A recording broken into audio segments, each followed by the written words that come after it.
वट सावित्री व्रत के पीछे का रहस्य, पति की लंबी उम्र और अटूट प्रेम की अद्भुत कथा। नमस्कार दोस्तों, आज हम बात करेंगे एक ऐसे पवित्र व्रत की जिसे भारत की विवाहित महिलाएं सदियों से श्रद्धा और विश्वास के साथ करती आ रही हैं। वट सावित्री व्रत।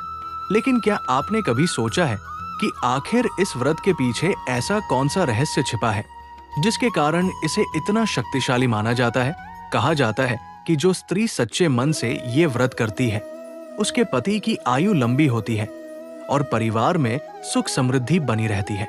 आइए जानते हैं इसकी रहस्यमयी और पौराणिक कथा, सावित्री और सत्यवान की अद्भुत कहानी। प्राचीन समय में एक राजा थे, अश्वपति। उनकी पुत्री का नाम था सावित्री।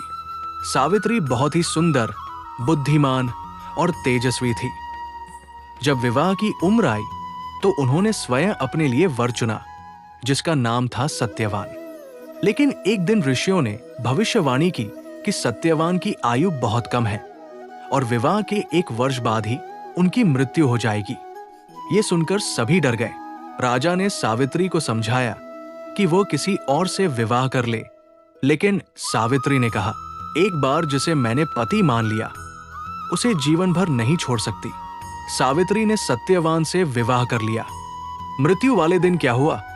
जिस दिन सत्यवान की मृत्यु का समय आया उस दिन सावित्री ने कठोर व्रत रखा। वो अपने पति के साथ जंगल गई। जंगल में लकड़ी काटते समय अचानक सत्यवान के सिर में दर्द हुआ और वे वट वृक्ष के नीचे लेट गए। कुछ ही देर में सत्यवान के प्राण निकल गए। तभी वहां मृत्यु के देवता यमराज आए और सत्यवान की आत्मा को लेकर जाने लगे। लेकिन सावित्री भी उनके पीछे पीछे चलने लगी। सावित्री की भक्ति के आगे झुक गए यमराज। यमराज ने कई बार सावित्री को लौट जाने के लिए कहा, लेकिन सावित्री अपने पति के प्रति प्रेम और धर्म से पीछे नहीं हटी। उनकी बुद्धिमानी, निष्ठा और पतिव्रता धर्म को देखकर यमराज प्रसन्न हो गए और बोले, मांगो सावित्री, क्या वरदान चाहती हो?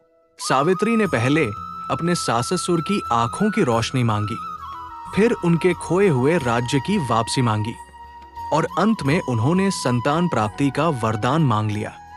यमराज ने वरदान तो दे दिया, लेकिन तुरंत समझ गए कि बिना सत्यवान के संतान कैसे होगी। तब यमराज को अपना वचन निभाने के लिए सत्यवान के प्राण वापस करने पड़े।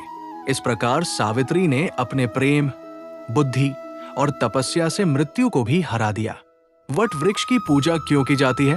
अब सवाल आता है कि इस व्रत में वट वृक्ष यानी बरगद के पेड़ की पूजा क्यों होती है?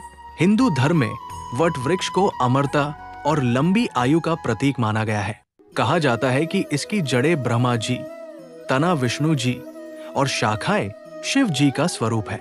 जिस वट वृक्ष के नीचे सत्यवान ने अंतिम सांस ली थी, उसी कारण महिलाएं आज भी बरगद के पेड़ की पूजा करती हैं और उसके चारों ओर धागा बांधकर पति की लंबी आयु की कामना करती है।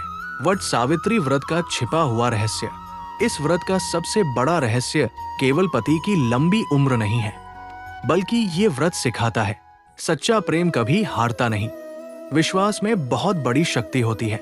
नारी की श्रद्धा और संकल्प असंभव को भी संभव बना सकते हैं। परिवार के प्रति समर्पण ही घर को स्वर्ग बनाता है। दोस्तों, वट सावित्री व्रत केवल एक परंपरा नहीं, बल्कि प्रेम, विश्वास और त्याग की जीवित मिसाल है। सावित्री ने ये साबित कर दिया कि सच्ची निष्ठा के सामने मृत्यु भी झुक सकती है। अगर आपको ये कथा पसंद आई हो तो वीडियो को लाइक करें, गोपाल मंथन चैनल को सब्सक्राइब करें और कमेंट में जरूर लिखें, जय माता सावित्री।